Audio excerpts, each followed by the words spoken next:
Chapter 14. Matt. Carl's gone completely off the grid now. What's next? We turn back to who we can lean on. I've got more details about Weston and his sister.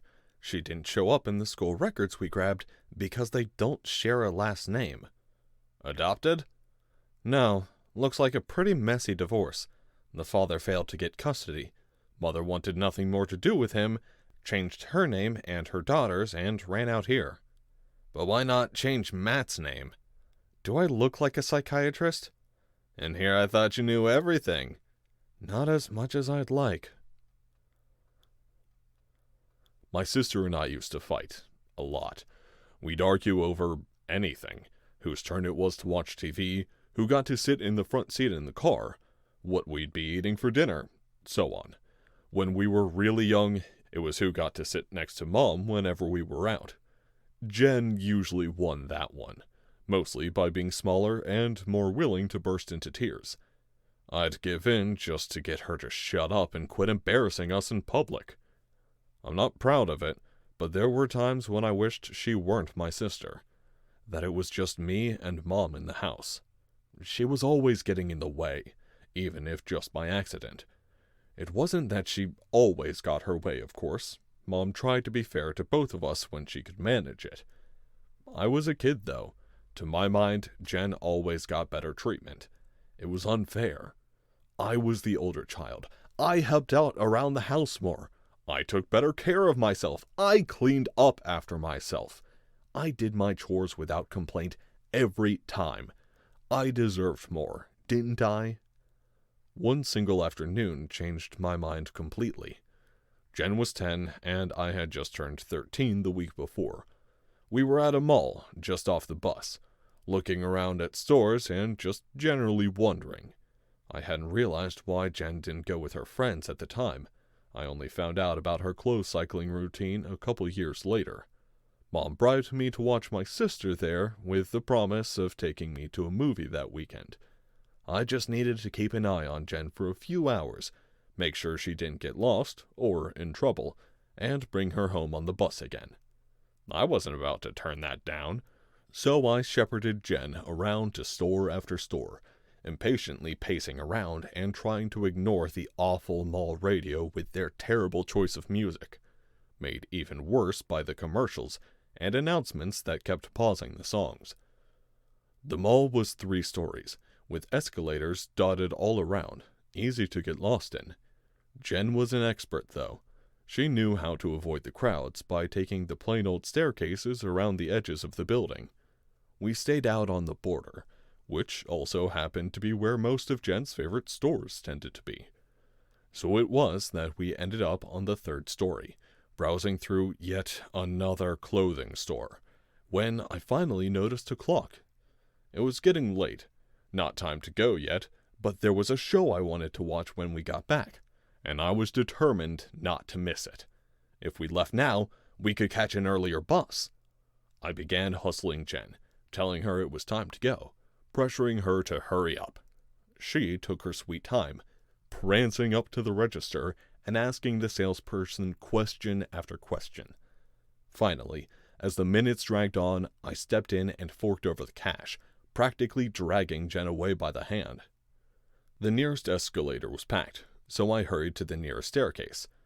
Jen's shoe had come untied at some point, but neither of us noticed. I was too busy dragging her toward the exit. Any exit. I was done with the mall, and all I could think about was the show I wanted to watch. I can't even remember what show it was anymore, but I know I was fixated on it. Another memory took its place, something that haunted my mind forever. Near the top of the stairs, I got distracted by an entertainer, someone doing street magic with the big theatrical voice. I wasn't really interested, but he distracted me long enough, just for a second.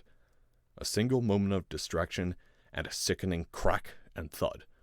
I whipped around. Jen was on the landing where the stairs turned back around between floors.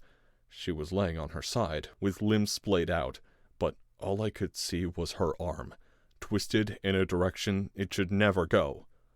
I saw her expression, as if in slow motion, twist in pain. Her eyes creased together, Her mouth began to open wide. Her entire face seemed to compress in on itself. I was already bounding down the stairs towards her when something else happened that stopped me dead. Jen stood back up. There wasn't a single word from her mouth, barely a sound. She just stood up and limped over to me. Jen was clearly dealing with overwhelming pain, but she hadn't made a noise at all until she reached the stairs. Her eyes were sparkling as she looked up at me a few steps above her. "Matt, I think my arm's broken." Her voice was pinched and scared, but she still didn't cry. Her words finally broke my trance. I was instantly at her side. I had her sit down, and someone nearby dialed 911. The rest of the story is pretty straightforward. Jen ended up in the hospital for a bit. My mother was called in, and everything turned out okay in the end. Honestly, in the larger scheme of things, except for the stress it put on Mom from the medical bills, it really wasn't that notable. I wondered if Jen even thought about it much. For me, it completely changed the way I saw my sister. She didn't cry once through the whole ordeal. There was a bravery in her I felt like I could never muster. I'd thought of her as just someone to watch over, a chore to take care of before I got back to my life again. But Jen was so much more than that. Even as young as she was, with the amount of pain clearly racking her body, Jen acted stronger than I'd ever felt in my life, in either of my lives. The guilt lingered in my head for a long, long time. I'd been the one to rush her. I'd missed her untied shoes. I'd gotten distracted at the last second. My mother tried and failed to convince me otherwise. I'd been entrusted to protect her, and I'd failed. My sister had gotten hurt when I should have been more careful. I'd sworn to myself I'd never let that happen again. I'd be there for her, no matter what. As I watched Jen leave the house, bow over her shoulder like a huntress from legend, I felt that guilt again.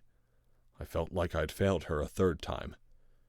I didn't want to believe it, but I felt like there was some sort of secret tug-of-war over Jen's soul now, with me on one side and Cyrevale on the other, pulling as hard as it could.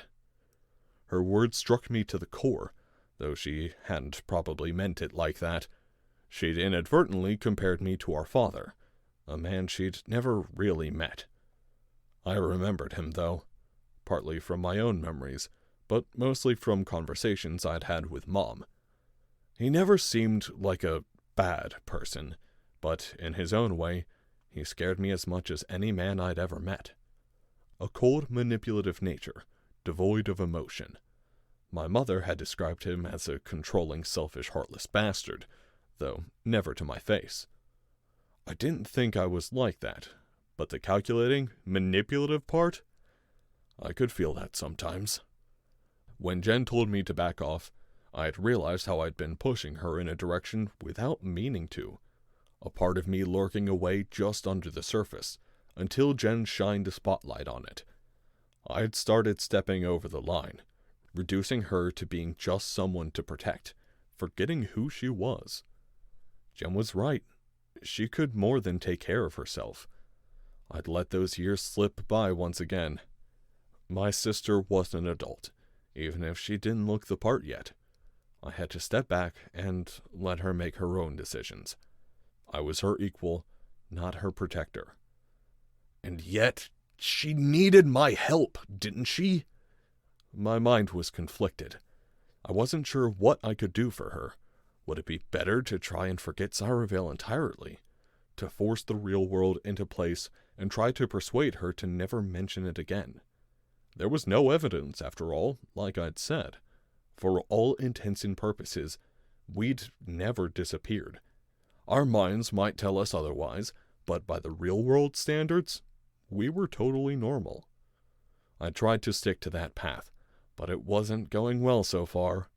Carl was on the run from the police and his family, and getting increasingly unstable. Jen was an emotional wreck from what I could tell, although I definitely didn't have the whole story from either of them. Something had to change, clearly. Should I take the other approach? Try to indulge the lives we'd led? I could bring it to the surface, keep the memories alive. It definitely seemed to calm Jen down in a crisis, bringing her some measure of peace and balance. She could revel in the happier memories, tell her stories to Sarah and me, do right by the people she'd left behind. She'd never forget, and the more painful memories might never get the closure they really needed, but at least she could pull through. Of course, she'd tried that with Sarah, and apparently broken down completely during their family dinner only an hour later. Meanwhile, that approach could only spell doom for Carl.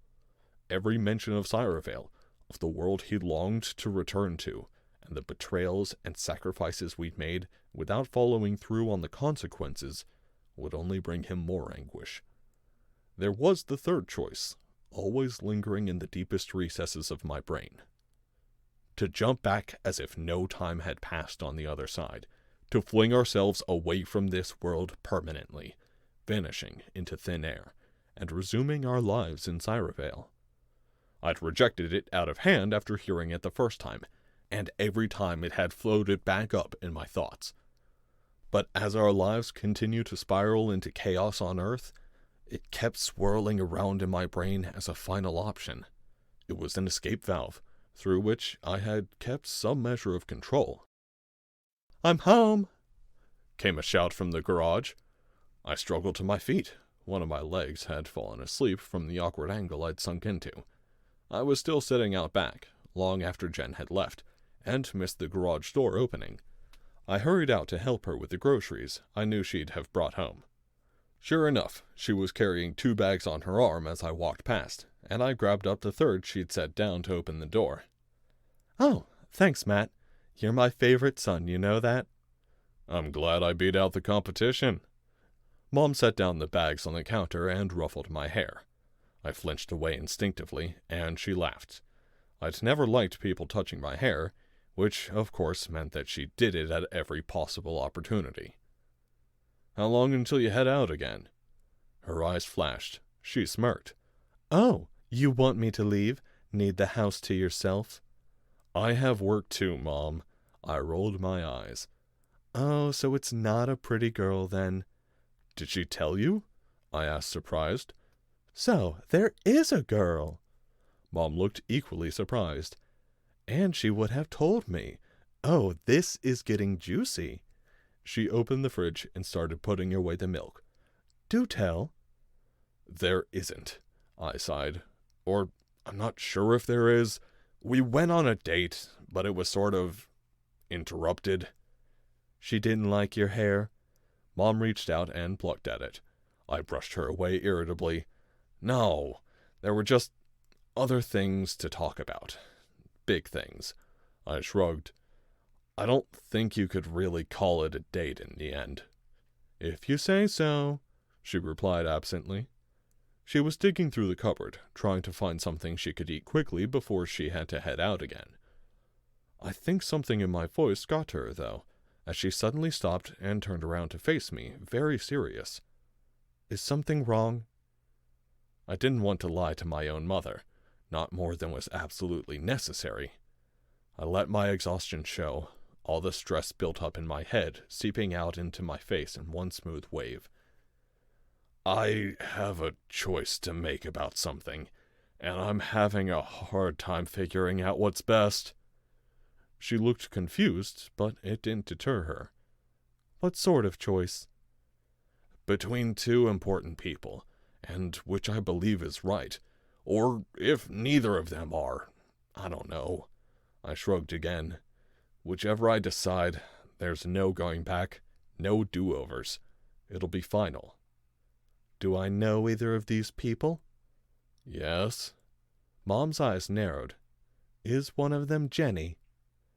I almost corrected her on the name, but managed to stop myself in time. "Yeah." She shook her head, puzzled. "Well, I won't pretend to have a clue what's going on, and your sister definitely isn't right all the time, so I'm not going to tell you to take her side. Just remember, Jenny's your sister. No matter what you might think, you two need to stick together, so she can protect you, and you can protect her too." Mom smiled at me. So, take her side if she's right, and if she's wrong, make sure she doesn't get left behind, that she understands why you chose what you did, and that you're still on her side no matter what. Family always comes first. Once again, Mom's advice didn't really help much. It didn't make my choice any easier, and it only did a little to comfort me. I appreciated the effort, though. That didn't really help much, did it? Mom added nonchalantly, echoing my thoughts. She turned back toward the cupboard. Sorry. Let me say this, then. I trust you, no matter what you decide. I know you think things through, and you always follow through on your decisions. And I know you care about your sister. You'll choose right, I'm sure. You're a good man, Matt. Suddenly, I felt tears spring to my eyes. I still didn't necessarily agree with her, but I needed it more than a drowning man needed air. I wanted her reassurances. I wanted to commit everything she said to memory, because I had felt my mind take over, ever so slightly to the other side. Without warning, without fanfare, I'd begun actually considering taking the third option, going back to Cyravale. I pushed it away. I had a real life here, friends and family. I had school and work, and a relationship I actually wanted to pursue with Sarah, even if we'd gotten off to a rocky start. I liked the calm and the quiet, a life far away from the danger and madness. What could possibly drive me to return? My mother had pointed it out. I always did strive to follow through on decisions. Yet, as I told Sarah myself, I'd run away. From Cyravale, from the choices I'd made there. When the battle was won, the new alliances formed, when they'd asked for a leader to help them move forward and maintain order in the new kingdom, what had I done? I hadn't worked with them to establish a new state, overturn the terrible laws that had led to the rebellion in the first place. No, I fled. I'd taken an out no one could have seen coming, a portal to a world none of them had ever heard of, or believed in if they were the few generals I'd taken into my confidence. I'd retreated to a place no one could follow. I had abandoned them, and worse, I'd dragged away two people that might not have wanted to follow. I'd told Sarah I'd forced Jen home, but that wasn't exactly true. Jen had known of our ability to return, but I'd not told her that it was entirely up to me, that I could trigger it at any time. Jen and I had discussed it, but we'd never actually made a decision. I'd finally given in, at a moment when I'd finally been truly overwhelmed. Blake was dead. Rainier was dead. Carl was nowhere to be found. The people were literally at my doorstep clamoring for leadership, and I didn't know what to do. I had no idea how to lead now that we'd won. All I wanted was to run away. And then I'd remembered I actually had that option. In my chambers, with people banging on the door, begging for an audience, I'd disappeared. I felt like I owed them an apology, an explanation for why I'd abandoned them in their time of need. I forced my mind back to the present. Those people were far away, impossibly far away. There was nothing I could do for them now. Instead, I had a sister to protect and a friend to what? To confront, to debate, to comfort? I still wasn't sure. I was actually grateful I had to work that night. I'd take anything to give me a reprieve from my own thoughts, even if it meant mindlessly dealing with customers. As long as I was occupied, I wouldn't be stewing through my own head. When I wasn't helping customers, I was talking about anything I could with my coworker, no doubt annoying him to death. Unfortunately for my sanity, though, I was about to have the entire store to myself. My late-night partner had called in sick, so I was going to have the slowest part of the shift all to myself, until someone else came in to cover. I tried to mentally prepare myself, rifling through the magazine racks for anything that looked even remotely interesting to read, but nothing caught my eye. I was about to give up on finding anything to do when our store phone rang. Now, the store phone almost never rang, and it never meant anything good. I picked it up with a bit of fear, only to hear a voice I'd never expected, but one I very happily welcomed in that moment. "Hi, is this Matt?" It was a bit crackly, as our store phone wasn't exactly the greatest, but she was still perfectly audible, and a great relief to the endless hum of the machines and beep from the front door. "Sarah?" I asked incredulously. "Yeah, Jen told me where you worked." "Hi. How are you?" "I'm good, but that's not why I called." I took a breath. Whatever she said next, I knew it wasn't going to end well. "What's going on?" "It's Carl." My heart sank. This really wasn't going to end well. What did he do? "That's the thing. I think he's going to do something." Sarah's voice picked up in urgency as she went on. "He just called me, talked about the police and about Blake. He seemed scared. He refused to talk about anything in particular, and he just hung up out of nowhere. I don't think he's all there, you know?" I tried to rationalize it, if only for my own sake. "Well, he isn't aware that you know. That might be why he didn't talk about much." "You guys didn't tell him?" she asked, surprised. "We haven't actually talked in a while," I replied, a little embarrassed. "I don't know where he is."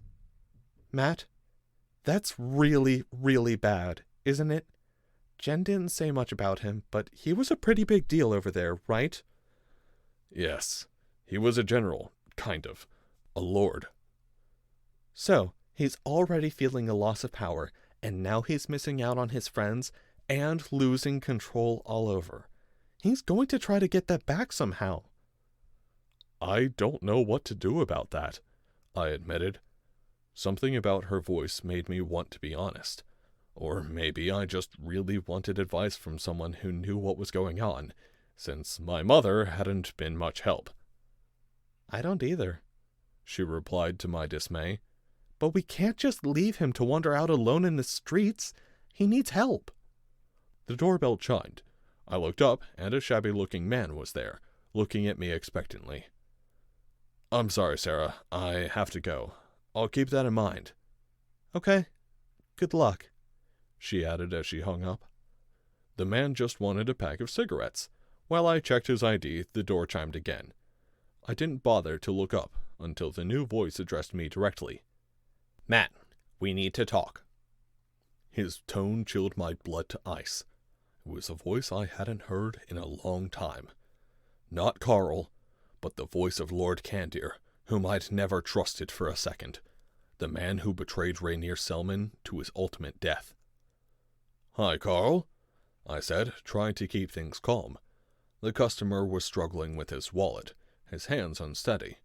I prayed he'd get out of here soon, before Carl started talking. But, as usual, fate and I were still at odds. "I'm going to find a way back, and you're going to help," said Carl. There was no anger in his voice, only determination and confidence. Even so, it worried me. I didn't have control of this situation. I was adrift, and danger lurked in every corner, waiting to strike.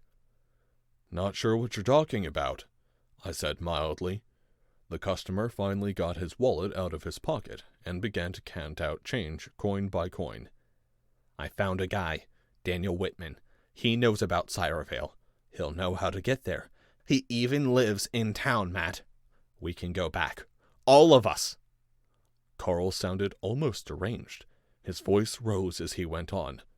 I had no idea what he was talking about. It seemed illogical. The thoughts didn't flow together right. "I know he will, Matt. Trust me." "I could never trust you, Carl." "That's kind of hard to believe." "Okay, look," he said impatiently. He turned to the customer, still counting out nickels. "Hey, get lost." "Just be a second," the man muttered. Carl's eyes narrowed. "Carl, it's fine," I cut in, but Carl was already closing on him. He grabbed the man's hand and started tossing his money on the counter. "Hey now, just shut up. Here. Carl shoved the pack at him. Get going. I hopped the counter, landing behind Carl. I grabbed his arm and his shoulder, twisting him around and pinning him to the glass display of lottery tickets next to us. He was too surprised to react in time. Carl, calm down. Matt, what the fuck? He struggled, but he was too weak to do much to me on Earth. I had no trouble holding him steady. Calm down. I turned to the customer. Please excuse my friend. I'm sorry about this. Don't worry about it, the guy mumbled. He took his smokes and the change and left in a hurry. Once I was sure he was gone, I let Carl free. He came back swinging, but it was too obvious. The punch too telegraphed. I dodged it easily. I stepped back and waited calmly for Carl's next move. He was heaving breaths, but he seemed to recognize finally that attacking me wasn't going to accomplish anything. Are you good? I asked. Yes, he replied. It was more calm than I expected. I entertained the faint hope that he actually was under control. You wanted to talk? Yeah. So? Don't you want to go back? Carl asked, exasperated. No, I said firmly. But if I was being honest, I'd never been more on the fence about it. But it was one part of my life, and it's over now. I'm trying to move on, Carl. You were a general, a leader, a revolutionary, Carl said breathlessly. You started a movement. You toppled an empire. You were important and powerful. They would have given you anything. Why wouldn't you want to have all that? Did you rehearse that? I asked, raising an eyebrow. Take this seriously, goddammit, he snapped. That was you, wasn't it? You're a natural leader. Those speeches, man? You said you were just improvising, but you inspired people to fight, to die. Eternal glory, wasn't that it? How they'd be remembered, even if they died in the struggle, breaking chains. You'd fight for the silent and something. I shrugged. I got that from a song. Carl paused. I saw him twitch a bit before a laugh, of all things, erupted from him. Fucking song lyrics! You're kidding. Nope. I shook my head. Straight from the song. Barely even changed them. Carl laughed harder. I grinned nervously.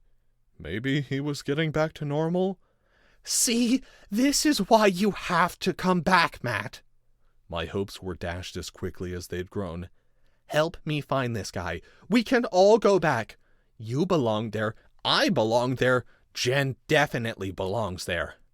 We'll all go back. All of us. And everything will be okay. Carl wasn't stable. That much was obvious. He didn't know what he was doing. He'd completely jumped off the deep end. At the same time, though, I did consider his words. Maybe we did belong there. I felt like I had unfinished business now. Between Carl's reminders and Jen's recollections, I was brought back into those moments just before I'd decided to bring us home. The people there were depending on me for a solution, to lead them through crises. I was insane to think it would just all work itself out. We'd just overthrown a generations-old dynastic government.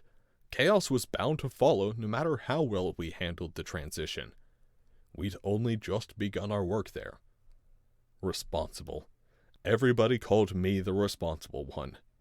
I didn't know how much I agreed with them, but I couldn't deny I felt an obligation to these people. I had a duty to them, after having asked them for so much. Those speeches I gave, the oaths I made, I would betray the spirit of my people's sacrifices if I didn't come back to follow through on what I'd promised. Not just the people I'd lead, but there was another, more personal sacrifice I had to honor. An agreement made in the dead of night, around a low-burning fire in the command tent on the outskirts of the city. A promise I'd made to a dear friend, far braver than any of us, who knew he was going to die, but charged forward without regrets. Blake loved that world and the people within. He'd made me swear to make it a better place, whatever it took. As my past words echoed through my head, I looked back at Carl with a cold eye. Even if I felt like I might need to return, I knew Carl shouldn't. He was a far better person before we'd left. Kinder and warmer, if a bit annoying. He'd become so cold and distant now. I hesitated to admit it, but I felt like Cyreville had created a monster in him. One that should never have been woken up. Carl couldn't return to us. I'd seen him betray a best friend firsthand. Turn his back and let him die at the hands of a ravenous horde of revolutionaries. I would never, ever trust him again. "Go home, Carl," I said softly. His face fell. "That's it. That's all you've got to say." His voice just as quiet as my own. "Cyreville doesn't exist," I said firmly, consciously echoing my words from the night we'd come back. Carl shook his head. "You'll change your mind. Eventually." He turned and left the store, and I felt like the room instantly became lighter.